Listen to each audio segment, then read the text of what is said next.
Yo, Mana Squad, if you like any of the cards you see in today's video, make sure to hit up the affiliate link down below to TCG Player. You can help look up some of your local game stores in the process and help show the channel some love. And you know you got to look good while you play in order to play good. So make sure you hit up our link to Into the AM as well. We have the discount code down in the description below.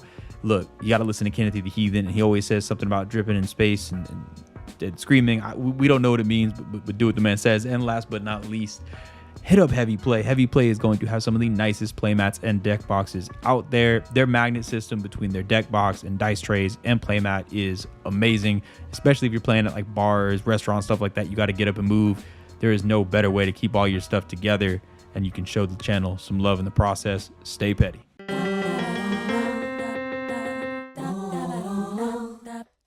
Welcome back, everybody, to another episode of Command Center, where we like to put our favorite commander, maybe even yours, front and center. And you know we can't do it unless we play those three adventurous letters, EDH. What does it stand for today, Hadoken? It stands for evilly devilish hostages. That's right. You know what it's like to be in the middle of a play group with somebody playing a 10 and you playing a 5, just waiting to get your behind whipped. You know what that feels like? Well, you're gonna. Sit down, take a seat. I'm going to show you the world. Shining, shimmering, splendid. Tell me, princess, why is there sand everywhere? Anyway, what are we talking about today, Derek? I don't know anymore. It's something about sand. It's so coarse and it gets everywhere. We're going to talk about deck power. So recently we released a video talking about how we can make our decks weaker. How we can power things down, make it so that if you're the one pub stomping people, to try to make it more fair. But if you're in the opposite situation, and this is a situation I think a lot of players find themselves in, if you roll up to your LGS or your play group and all of a sudden they're all pulling out F1 cars and you got your little like bicycle with the little bell on it and little training wheels on the side, you can't quite keep up anymore. What are ways you can do that while still consuming and enjoying Magic in the ways you love most? Because obviously the one way to do it is just like give into the dark side and just fast mana and stacks and flick your friends on the nose and like, I don't know, offer them snacks and then take them away, like give into that. But there's nicer ways to do things. So we want to talk about some of the ways that because I think we've all found ourselves in those situations where we sit down at a table all excited to play and it's turn 3 and we kind of just look at each other like, is this Magic? Is this Yu-Gi-Oh? It could just be a card game we've never heard of. I don't know what's happening right now. Yep, today we're talking about giving out that big deck energy, right? So basically ways to build up your decks to make it a little more not outrageously powerful, but it's to punish the people who try to jump a mile ahead. You give them an inch, they'll take all 5,280 feet, and you don't want that. Yeah, so I say we should. How do we want to do this, Derek? Do we want to just start talking about some cards, or do we want to start talking about some strategies? How are we going to start this off? Yeah, so the first thing I want to start off with, kind of to kick it off, is some of the things that we found out about our deck building and our playing philosophy that have not held up in 2024. So if we could pick one thing, whether it's about the type of decks we play, whether it's about the style of Magic we play, what's the biggest thing that we've seen from the way we love to play that we're like, okay, this is like dinosaur stuff now. I need to adjust in some way. And kind of that'll lead us into some of the other topics coming up after that. So while y'all are thinking, I'll kick it off, give y'all a second to ponder. But I think for me, the biggest thing that I found out is I really, really enjoy stompiness. I really enjoy big creatures, and I really enjoy the combat step. And I've had to get more creative with, if I care about winning for a deck, I've had to get more creative ways to win games. Because relying for me too much on just big stompy things without taking advantage of all the other axes of what is happening in a game, it doesn't keep up anymore. I think a good example I can use is Feldon, one of my favorite decks. So much of that deck was just taking like a big old dragon or something and just punching someone, and it's like, oh, I got 10 power for 3 mana, suck it. And then having to kind of adjust that to my most recent reanimator decks in Cedrus, in using more like, oh, I'm going to cast your spell effects, I'm going to steal your creature effects, I'm going to play a Molten Primordial and steal everyone's best creatures, or I'm going to play an Ancient Copper Dragon and make treasures that shouldn't be made. Like giving into the dark side of that, where it's my same style, but I need to adjust to things that are just bigger than creatures punching you in the face. I need some of those 2024 type effects. And that's been something that's hard to adjust for and trying to find a balance for that. Ken, I'm going to throw it over to you next. So my thing is, I like to play very situational cards, like for this moment, for this instance, and for this thing, and this thing will happen. And sometimes that thing will never come. And then the worst part is like you need to top deck something that's going to save your bacon, that's going to pull your booty out the fire, and you top deck the niche card, and it looks you in the face and it laughs. And it talks about you, and it talks about the grades you made in 8th grade science, and it sits there and it shames you, and you like, why? Y'all had this before where you draw cards like, why did I even put this in the deck? What was I smoking? What was I thinking by putting this in the deck? Why would I even do this? We all have testimonies where we draw cards and we get frustrated with ourselves. We rather play with a 95 card deck than play with these 5 stupid cards that we put in there. And the other thing is like, so I'll play a card. Specifically, for example, this card in particular is the Quarter Bounty. Quarter Bounty is an enchantment. When it enters the battlefield, you become the monarch. I like this card because it brings the monarchy into play. And at the beginning of your upkeep, you may put a land into play, or you but if you're the monarch, you may put a land or creature into play. Now, here's the deal. Reading the card explains the card. I've been playing this card all wrong for the longest. And for the longest, when I play this, I don't want to be the monarch. I really don't. I just use this to play extra lands. So when it got back to me and I still the monarchy, I don't want to have a creature in my hand. I'd be like, this is stupid. But now after reading that card, I realized you play a land at the same time. So real time things we're learning right now. Real time.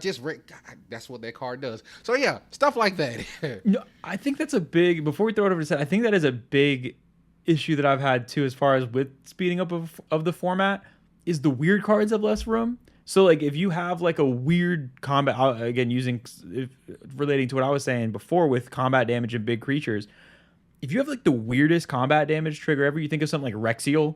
If anybody remembers Rexiel, the random like Leviathan thing where if you hit someone, you cast a sorcery from their graveyard. One of the coolest cards ever. Great art, looks cool, cool effects, splashy. If you just happen to be in a game where somebody has no impactful instants or sorceries in a single graveyard, you just have all of this mana for nothing. And it feels like in so many games now, you can't afford that. So like you said, if you have the most like niche, whether it's a removal spell or a Court of Bounty and it does nothing, that's like, it can be game ending if you draw that card late. And it's just, it's such a bad feeling. And it kind of sucks because some of those cards are fun, but fun doesn't keep you alive, apparently. Said, what have you noticed about kind of your deck building philosophies? Yeah, both of those things really have been hitting me as well. I like to get a little cute with some strategies here and there, do a little jank. You know how I roll. I dig in the past, find some old cards nobody's ever heard of, and it's like, hey, I'm gonna light up their face when they see this old card that no one's ever heard of, and it's like, yeah, but it may not even draw it for about 5-10 games, and then if it does show up, people are like, oh yeah, okay. It wasn't really all that impactful because something else major was going on at the table. So it's like, okay, the strategy wasn't even working. And then also, I've been very swingy with a lot of my decks lately, just very aggro. Don't really want to think about what I'm doing. Just, have some pinpoint removal here and there, but I definitely want to swing out to try to kill you. I think I want to start leaning in on a certain strategy that I was being cute with, and that was stealing people's creatures and spells. Derek's experienced a little bit. I tend to play with some of his creatures before he gets a chance to. I think it's the ancient copper dragon. The copper dragon. Yeah, I think you got 12 triggers of that before I got my first one from owning that card. And honestly, I still think in career wise, you've triggered it more times than I have. Well, possibly it's just so. that he wants to make sure that the dragon works, so whenever you use it, you know that it works. That's why he's doing it. He's test driving the dragon for you. Why are so people are just so ungrateful? God, Jesus Christ, ungrateful assholes. So let me get back into where we're going with this, because I feel like that was a little cute. I get to take little things here and there, try them out, test drive them, like Ken just said there. But I think I'm gonna start leaning in now. So I have a deck, Grixis deck. Don Andreas, the Renegade, 1 in Grixis. I decided to I'm stealing everything. If you got it, I'm taking it. I don't care if it's in your library. I don't care if it's in your graveyard. I don't care if it's in your hand. I don't care if you sent it to exile. I'm snatching it and put it on my side of the field. And I think that leaning into that also triggered another strategy I didn't really use too much. And that was like throwing people off of their game a little bit, like taking their resources and taking things that they were trying to use or thought that they could just discard. They start feeling some kind of way about that. And it also throws off their game, their strategy a little bit, because now they have to fight their own creatures and their own madness. And you did it to yourself. Thank you. That's right. Give me your bread, mayo, cheese, and ham. We making sandwiches today. There is no better way to find out like what someone really thinks of their own deck until you take their creatures. Because if someone takes your own creature and you get pissed about it being played against you, you're the one who put it in there. So you should probably be the one that's upset with yourself. How do you think everyone else feels? So I do agree, as much as I hate getting all my stuff stolen by you in every game, I do think it's a great thought exercise. Because if someone steals one of your creatures and you get you that salty, now you know how everyone else has felt the entire time you've been playing that deck. So yeah, I think it's a good little thought exercise. Last thing I'll say about that, I feel like it's made me a little bit more creative, or just brings more creative gameplays, because you don't know what's in other people's decks or what's in their graveyards, and you just start kind of building strategies out of nowhere. I did that in probably one of the last games I played with it, and I was like just pulling from two people's resources, and I was like, wait a minute, there's a new strategy here. Granted, I still probably swung out and killed everyone, but I did it with their creatures. No, it does. I think a wise. You got it, Kim. Oh, sorry. A wise poet by the name of Lit once said, "It's no surprise to me. I am our own worst enemy." That's right. If you can dish it, you better be able to take it. Go ahead, Derek. You would hope so, but not always the case. But so I do agree. I think one of the best things about those strategies, it also keeps the games fresh.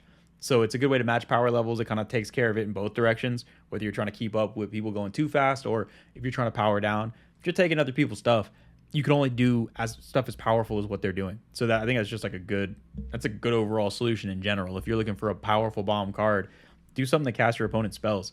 And I think it's a great way to keep wherever that level playing field is. So the next topic I kind of want to delve into is, because when stuff starts getting scary, when format starts speeding up and your play group starts getting weird on turn 3, there's really two directions to go. And I've seen this happen in multiple play groups different ways. Either you can try to speed up to keep up or find ways to slow everybody else down. It's really, unless you just resign to just dying every game, which honestly, I don't respect if you do. I can't blame you. But typically, if you're trying to keep up, it's one of two directions. And I want to know, in y'all's personal gameplay, have you found yourself trying to speed up your game, lowering mana curves, running more fast mana, just trying to turbo out your creatures faster and stuff? Or is it the opposite? You're on the other end of the spectrum where you're trying to keep everybody on your level playing field. And it changes the whole dynamic, and I'm curious. And I can kick us off to kind of give an example of that, because I initially leaned so hard on the slowing people down portion of that. I didn't run stacks or anything, but I went so heavy in our Atlanta play group that we play with all the time. There are some busted decks. It's not anything approaching CEDH, but it's the type of thing where if you don't have answers, you're probably just going to lose most games early. It doesn't take many turns before things just get out of hand. So basically it just turned into, I'm going to put 15 to 20 pieces of targeted removal in every deck. I'm going to do the same thing my deck wants to do. I'm not changing my strategy. I'm moving at my pace. But if you get too crazy, I'm always going to have an answer for anything you're doing. And that's kind of the direction I went. So I didn't go far enough into it to go into stacks but it was far enough to where I had an answer for anything. So if anybody did anything coming my way, it wasn't going to resolve. As that's gone on, I almost got annoyed with myself, and I've adjusted a little bit in the other direction of trying to speed myself up, but in strategies I find enjoyable. What I mean by that is, instead of going fast mana, low mana curves in that, if I love big stompy stuff, what if I reanimate stuff early? If I love big stompy stuff, what if I do a weird token strategy to get a big board in a way that's just more efficient than I used to do? So it's the same strategies I enjoy, but attempting to get there a little bit quicker. And for me, I've kind of gone back and forth between never going full into fast mana and a 1.3 mana curve, and never going full into stacks. But for my decks, they basically go in one of two directions if I want to keep up. And it's allowed games to be more enjoyable and interactive, but I still struggle. I can't say I've settled on a point in those. I think I still struggle a lot to not be. Sometimes I find myself obnoxious because after I've blown up the third thing in a turn, I'm like, yeah, I'm an asshole. I have no way around that. Like, that's just, I feel terrible. So I lean harder on slowing people down, but it's definitely a battle for me. Ken, what do you, I think I already know I don't know why I'm even asking. I think I already know the answer for you, but tell the people anyway. Slowing people down. I mean, that's all you can do at some points. Is you gotta turn that water off. You gotta turn that gas off. You know, y'all doing too much right now, and especially with like a lot of the free spells that came out in Massive Hemorrhoid 3 that just released. And with all the stuff that came out of that set and all the free spells that came out there, you got to find a way just to deal with this massive hemorrhoid. So yeah, I'm pretty sure a lot of y'all got massive herpes 3 when it dropped all the new hotness with the Eldrazi's and I sacrifice a creature and I get to do stuff for free.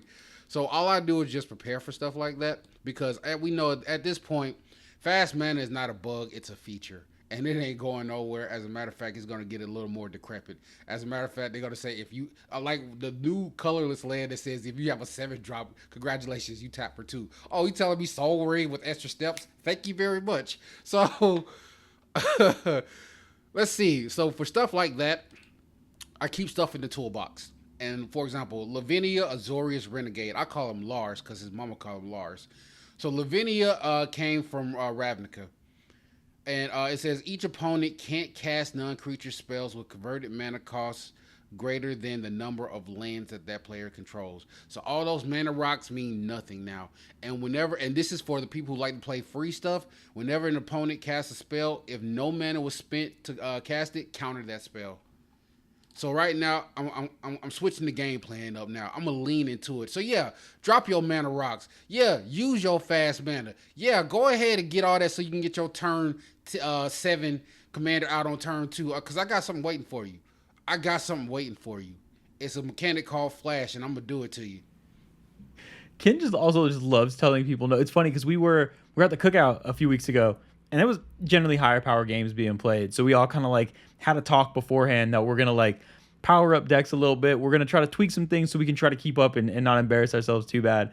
So Seth and I roll up and we're talking about deck strategies and some of the little things we did and little tweaks. And we sit down to play with Ken. And when I tell you it was Drannith Magistrate, Spore Frog, what's the lady with no face that exiles a graveyard you can't search? I think it's non-gender specific. Ashiok's an asshole, whatever gender it is. I can't stand whatever they're doing because it's no tutoring. It's you have no graveyard. Oh, by the way, I'm also just gonna exile your graveyard every turn with something else, and then you can't cast your commander, and you also can't cast spells. And if you look at me, you owe me money. So I don't know where that came from. Like, to be fair, I forgot about the non-tutoring part because that went off a couple of times when people searched their libraries. I was like, oh, wait, okay. There's some status text right here that you ain't supposed to be able to do that. It was a lot, but it was effective. There were a lot of games that was I being completely screwed over and was I miserable? I mean, kinda, but at the same time, a lot of the other decks were not popping off. So you were doing the job. Okay, wait a second. Hold on. No. Get off the cross because we need the wood. Let me tell y'all what exactly happened, all right? We built decks specifically to fight Joe. That was the mission.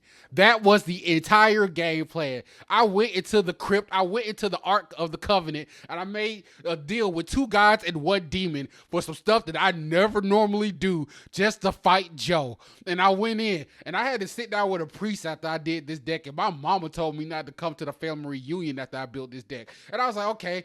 And I soldered this with some soul energy and leftover bowel movement juice from a desecrated goat. And I put this deck together because I thought we came in with a game plan. We are going to shut Joe down. And then I was like, okay, let's get this started. And then they were like, kid, your deck is shutting stuff down. I was like, that's what it's supposed to do. That is what it's supposed to do. I understood the assignment and I did what I was supposed to do. And then all of it popped off beautifully. And then as soon as it got in front of the camera, no spoilers. I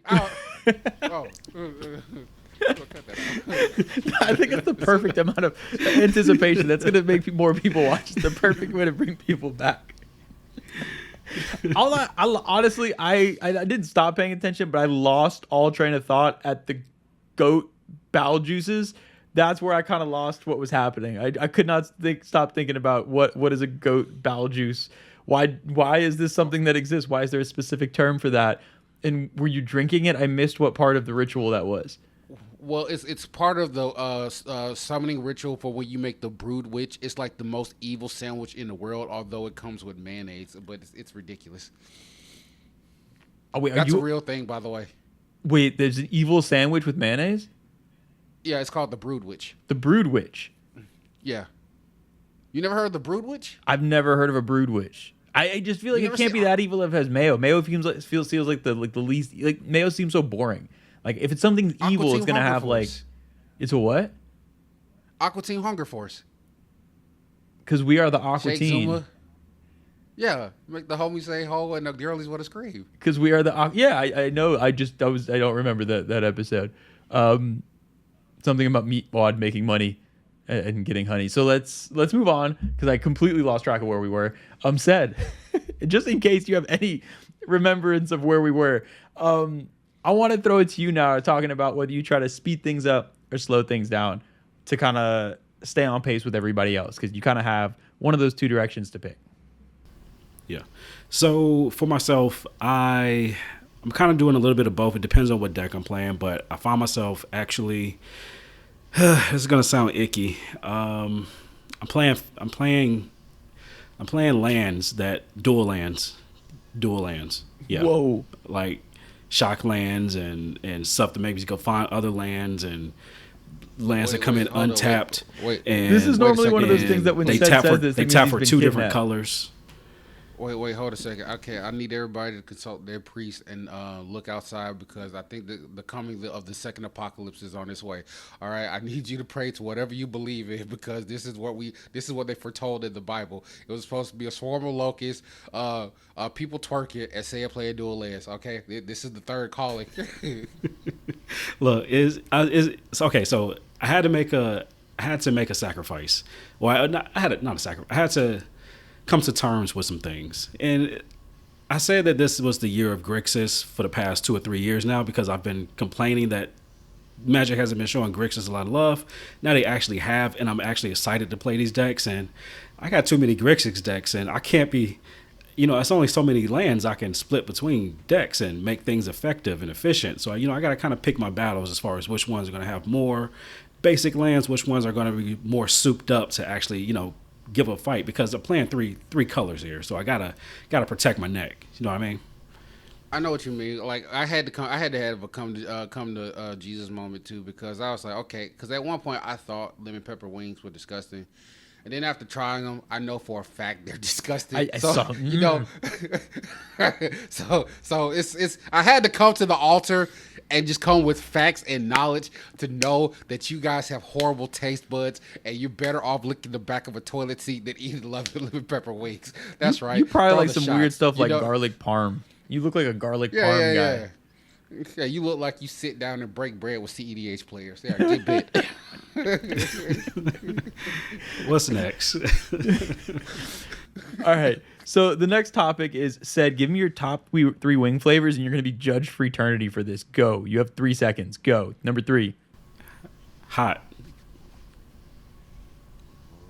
Number 2. Hot with lemon pepper. Number 1. Extra hot with lemon pepper. That's called a man with taste. No garlic parm. That's called no garlic parm. Let me get some of bitchness. Let me get some specific barbecue with sweet and sour sauce, because I don't like lemon pepper. That's my.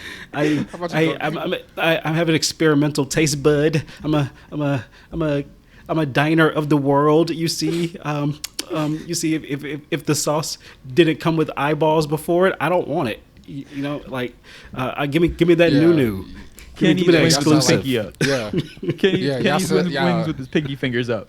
Too fancy y'all for sound us. like y'all sound like y'all take boo-boos with the lights off. Y'all just sitting there like gremlins with the lights off. Does anyone do First that? of all- I need to know, is that a thing that's done in the world? Because that's I actually know people I actually know people who do that, and it is the weirdest thing in the world. Like, they just sit there because apparently it's calming to them, and like the sound of their turns cracking off the ball is supposed to serenade them. That's the scariest shit in the world. Like, no pun intended there, but it's literally the scariest shit in the world. Because, like, how do you know what's happening around you? What if, like, I know. Oh my god! Like, all they hearing is the drip of the sink next to them. It's like, you are a sociopath. You have used shoes in your basement and dolls with no fingers. I feel like that's like the nightmare of like you do that and the lights get cut on and all of a sudden there's just shit everywhere. Like wall, ceiling, you don't know how it got there, but the lights were off, so you couldn't have known to start with. Fucking crazy. So hold people. on, let me give you 3 wing flavors that y'all need to try. You need to try spicy Korean with gochujang sauce. That's one. You need the honey garlic. You need the honey brown butter garlic. That's 2. And you need, of course, the Diablo sauce, 3 Mile Island. That's how you get down. Well, see that you want to live an extra dangerous game. Have Diablo sauce before taking a nighttime dark shit, and then it's just gonna be. Hey, you know what? I can envision it's gonna be the most dangerous game. I can envision them rocking back and forth on the bowl, and you know the thing, they're turned backwards, like they're reverse sitting on the toilet, like so they. Those are the same people that don't wash their ankles. Same people that don't wash their ankles. People don't do that. That is freaky. Yeah. So back many on people topic. get called out. They deserve because that was a whole thing. Not washing your below the knees is just a wild thing. It's weird. Oh, guess what? It's one more piece to that too, and they also play CEDH. So yeah, that's the biggest thing right there. Oh. No, I could have never seen that coming. There's no way I could have seen that coming. Okay, so back on topic. Hold on. Give me 2 more seconds to throw more slander out there. When CEDH players get married, the priest look at their partner and go, "Are you serious?" Like that's what goes down. Okay, we've hit our quota and our total limit of CEDH jokes for the episode. From Seth and I, we love you, CEDH players. We respect the format, and we do not have any accountability for what our friend Kenneth E is saying. Oh, that is such bullshit because they talk so much trash about y'all behind the camera. Oh, we be sitting there doing the dozens on y'all. Y'all don't even understand. All y'all be looking at you, Cassius. Yeah, we have no part of this. If anybody wants to follow up with Ken, we'll post his address on the bottom of the screen right here, his full address, and then we'll send a schedule of when we're not there. And then you can take care of that. Let them pull up. They all got low blood sugar anyway. Hey, Post Malone, Derek said pull up. All right, so getting back on topic, we're going to circle this around at some point and get into the thing we hold most precious to us, which is pettiness. We have to get to pettiness at some point. But before we do, the next thing I want to talk about is something that we didn't ever expect to, I don't want to say lower ourselves to, but like lower ourselves to. What is something about Magic that you're like, I'm never going to play that card. I'm never going to use that strategy. And now with the way things sped up, the way things are going down, you're like, oh. And this isn't not necessarily, it's not like the dual lands that you didn't believe in or playing. It's like something that you were like vehemently like, I'm never going to do that. Why would I do that? That's obnoxious. And now it's just in every deck because you're like, yeah, I don't have a choice. So this is basically our biggest 180 hypocritical moment. So I can kick us off. Obviously, I am a beacon of solidarity, and I've never had a hypocritical moment. So this is a trick. My biggest one by far is cheating out terrifying things early. I think in a lot of my decks early on, I hesitated from either running even stuff like a Living Death, but like single target reanimation spells or even certain like Goblin Welder type effects. I try to limit those because I didn't want to have a situation where on turn 3, I have this terrifying giant creature and it just felt like I can't be in that situation. I don't like to sandbag cards in my hand, so I don't want to set it up. I have taken a complete 180 on that. With how many situations I've been in games where I've seen someone pop off on turn 3, turn 4, and they're doing terrifying things and I feel helpless, all bets are off. We were playing a game maybe a couple weeks ago, and I was able to get out like a turn 2 Nezahal with a reanimate. Back in the day, I would have said that's obnoxious, don't do it. Now I'm like, nah, y'all have done some version of this to me at various points. I'm going to just own it, and I'm just going to lean into it. And I found myself slowly putting synergies in my decks that it doesn't consistently do it, but when I can, I now will, and I have no regrets about it. So I will say it's just popping off. I don't hesitate to do it anymore, and I don't really have a turn limit for it anymore. I used to basically, like, I would say before turn 5, I didn't want to do anything too scary. Now it's like, shit, if I had a way to turn 1 do something crazy with the way my deck was built, the way I wanted it to, I'd still roll with it. So I've fully given into the dark side and become a complete hypocrite on that. Ken, what do you got? Okay, y'all ready for this? Playing blue. Okay, I told myself I wasn't gonna do it, but Jesus Christ, it's only so long you can fight it. You can run from it, but it's kind of in there. Real talk though, free spells. Okay, I have been on the I'm not gonna do free spells that kick for the longest. I always begrudgingly looked at Force of Will like that is a punk card, that is a dumb card, and it is a stupid card. And you know what? I keep one on me now. I keep that thing on me.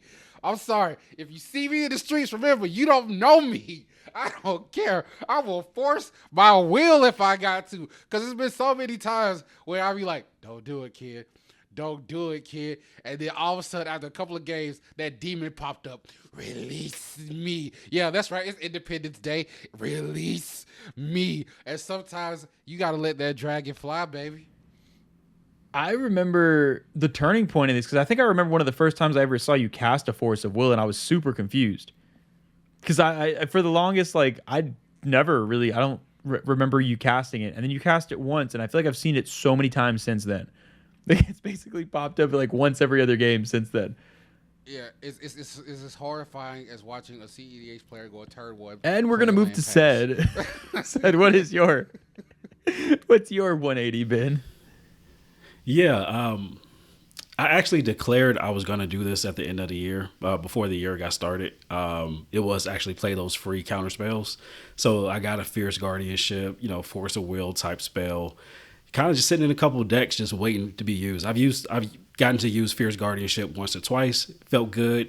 Didn't bat an eye because I said I was going to do it. So this was like a evil genius plan in the making that just came to fruition. So I didn't feel bad about it one bit. One thing that I am trying though, it's not that I've necessarily been against doing this just because it's like being too strong or something like that, but I've mostly been more so scared of like self-mill. So I found myself leaning into that a little bit more as well. So like it's a faster way for me to get through my deck.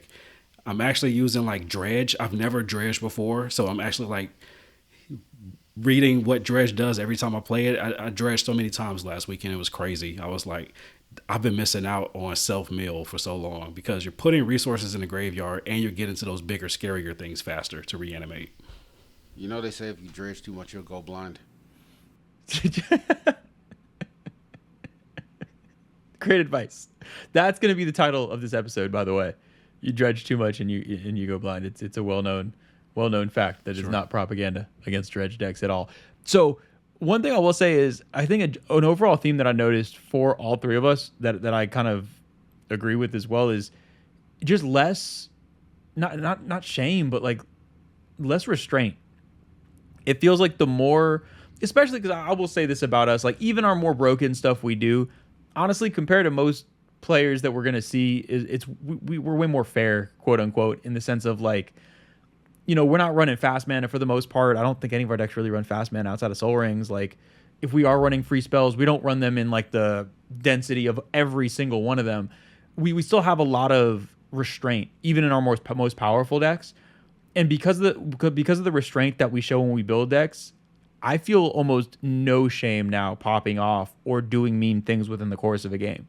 Because it feels like now every game there's such a high density of these crazy powerful cards, whether it's just like a taxing effect like a Ristic Study, or the fast mana type cards, or the free spells, or something like a Coma that just takes over the game individually as a creature.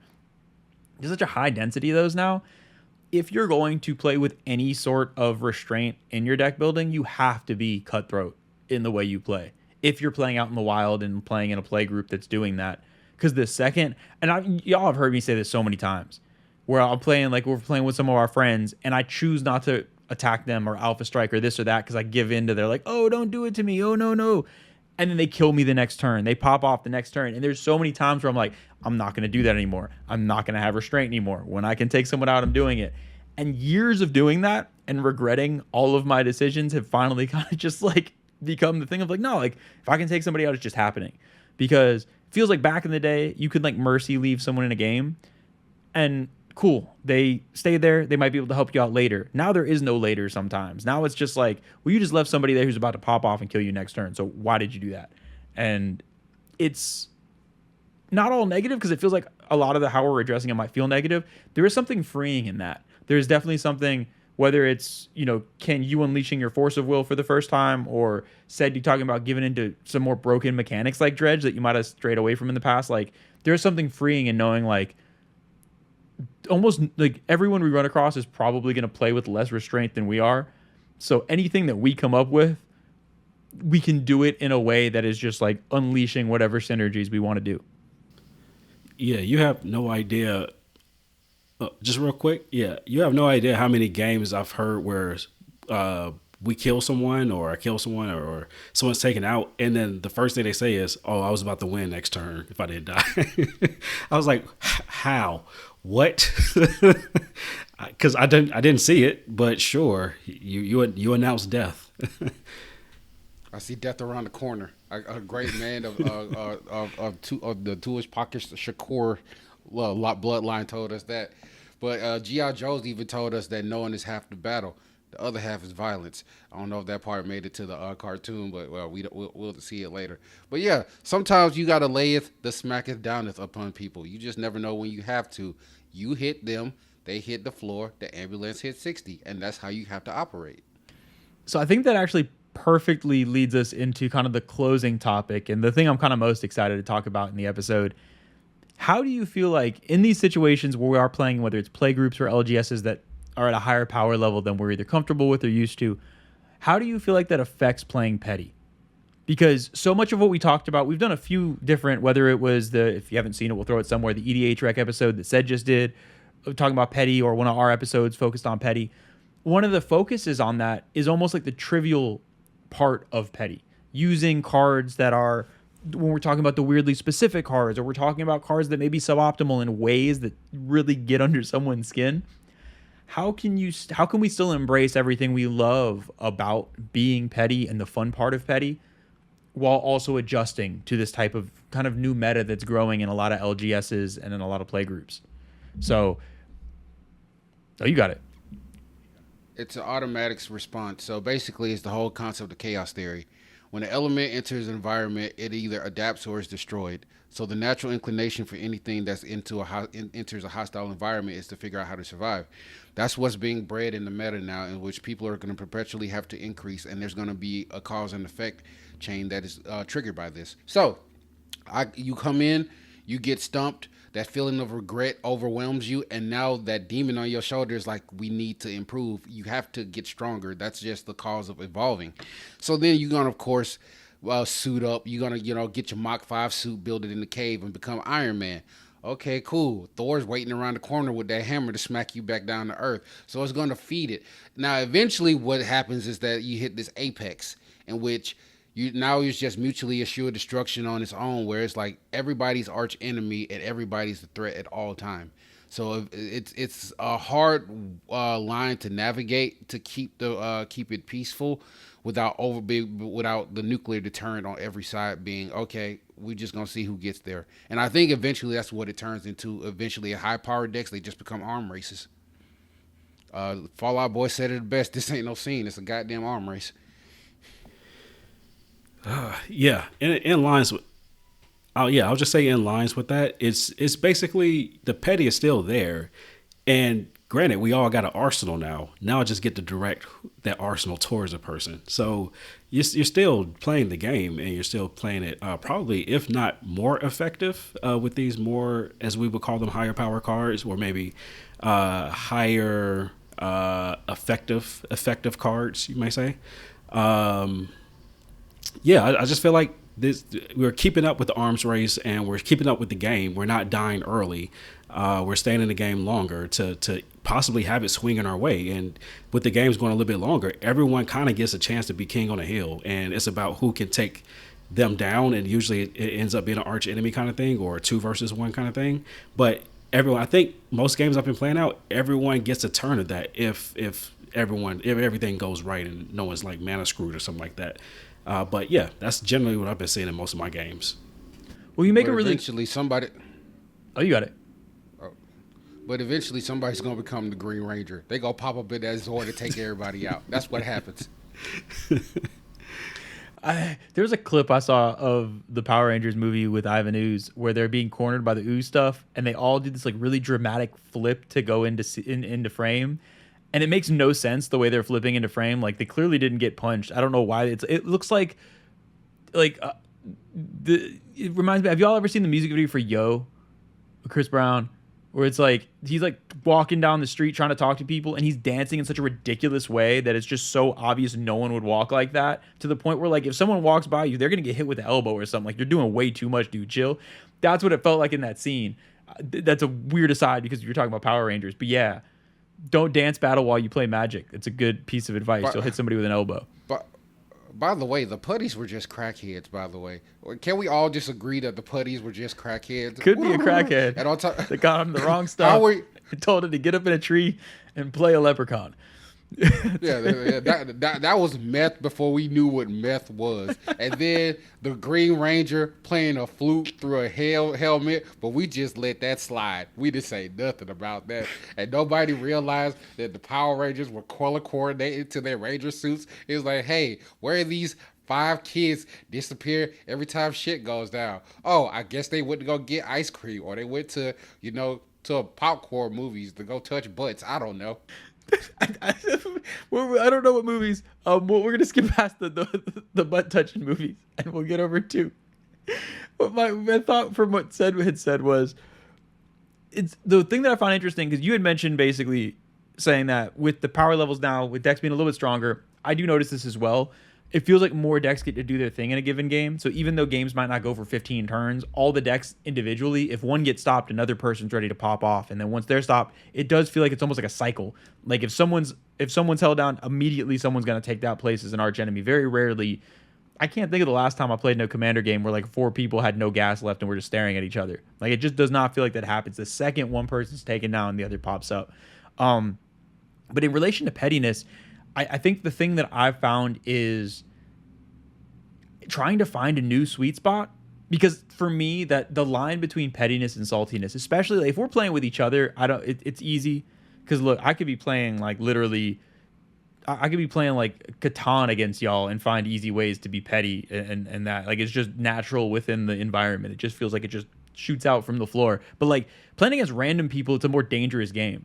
So it feels like in lower powered games, if I'm playing with people I've never met before, it's really easy to be petty in like funny ways using underpowered spells. If I play a damn like the 6/6 dinosaur that's in every set with trample and it's super low power and I hit somebody as a crackback, like that's whatever. But when games get more powerful, that crackback gets to a new level. It goes from, oh, I'm going to poke you with this creature to I just got hit for 15, or oh, I play this one spell that's going to remove your thing, to I just messed up your whole board state. So like, it feels like it does elevate in a way.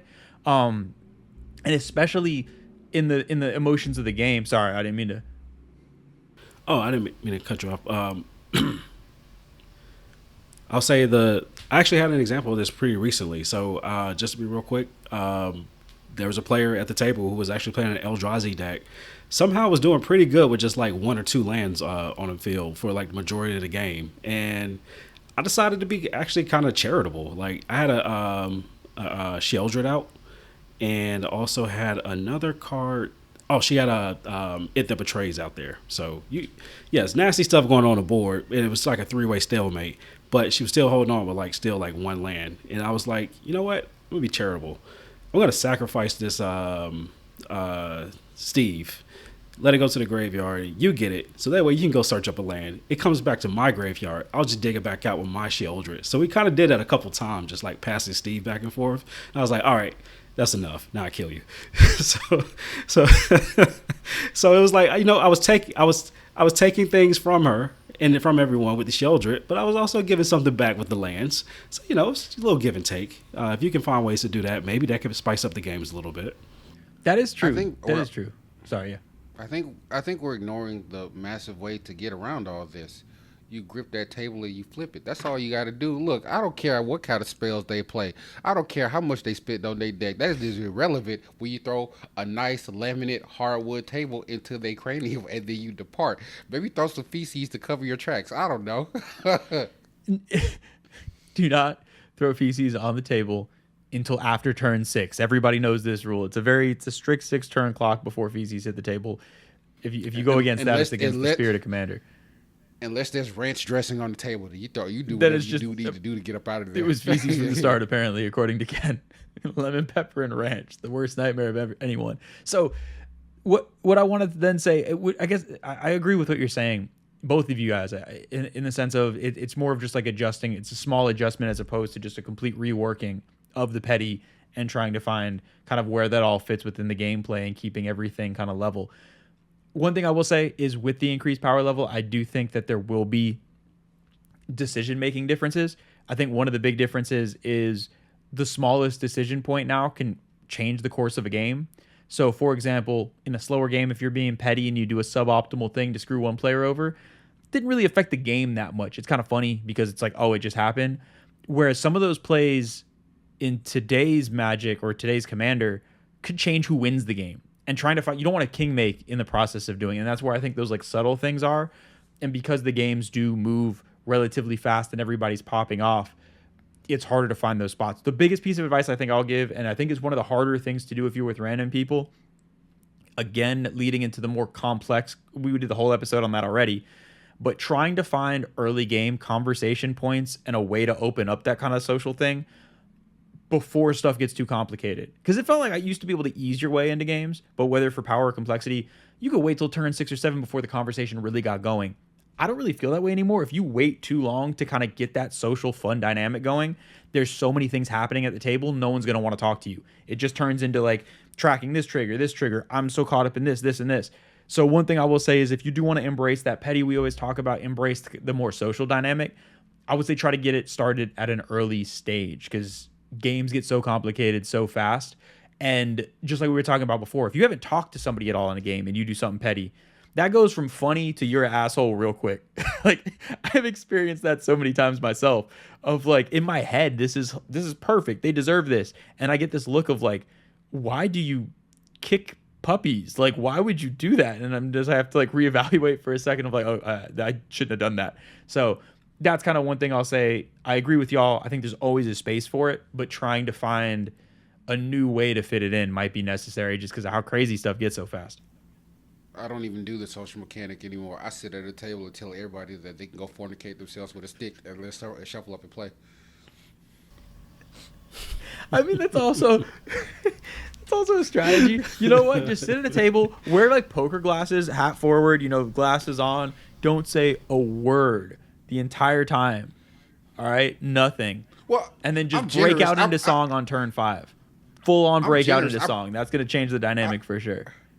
I provide them with their own stick. So, on that note, we will kind of bring this episode to a close. Do you all have any kind of closing thoughts on this concept? Because it's something that I think, I will say we're newer to. I will say it's within the last year that I've really started to, for certain play groups, making some tweaks to try to keep up. Because in general, my goal is always to power down my decks. I want to have tame versions. But there's just certain groups you can't do it with. And if you have those friends that are in those groups or those LGSs that are like that, it's kind of catch up or get left behind. So do you have any closing thoughts on that topic? Yeah, I got some thoughts about that. Pull up at Gen Con. That's all I'm going to say. Bring your most degenerate stuff or your most fun decks that you want to, and we will show you how fast we can throw a table at you. And guess what? I'll bring the stick. And just to show that we're not playing, we've been at Gen Con. We know how much the tables weigh. Exactly. Yo, we've been training for this, baby. What are y'all talking about tables? Catch me at the noodle truck. I'm not leaving that noodle truck the entire time I'm at Gen Con. That noodle truck is going to be bonkers. Okay, first of all, I'm going to go to White Castle as soon as I get off to play, catch diarrhea, go take a sleep, and then come back and then get me some noodles off that truck. And then it's indie all night, baby. Oh, indie after dark, the play. We should do like a little mini-sode for anybody going to Gen Con just to let them know how to do Gen Con right, because I feel like Yeah. we know all the outs there. So We can't give away all the secrets though. that's true. Not all. giving away all the secrets. Yeah. Do me a favor, Derek. Cut this out because we don't need them knowing about our spot in the morning. Because No, then we're gonna have to wait. We already got to wait a while for that food. Imagine if everybody's. We're never gonna get food. So yeah, we're gonna bleep the name of that place out. Sorry for the non-advertising. Yeah. It's our place. Yeah. food. Y'all better sit there. Yeah, y'all better sit there and eat on stale hope and dreams. Y'all ain't gonna order it. Sit there. It's gonna be a 2-hour delivery. There should be a Waffle House open somewhere. Yeah. Take your. I almost threw up in my mouth when you said that. Or Waffle House. I'd rather eat kitty litter.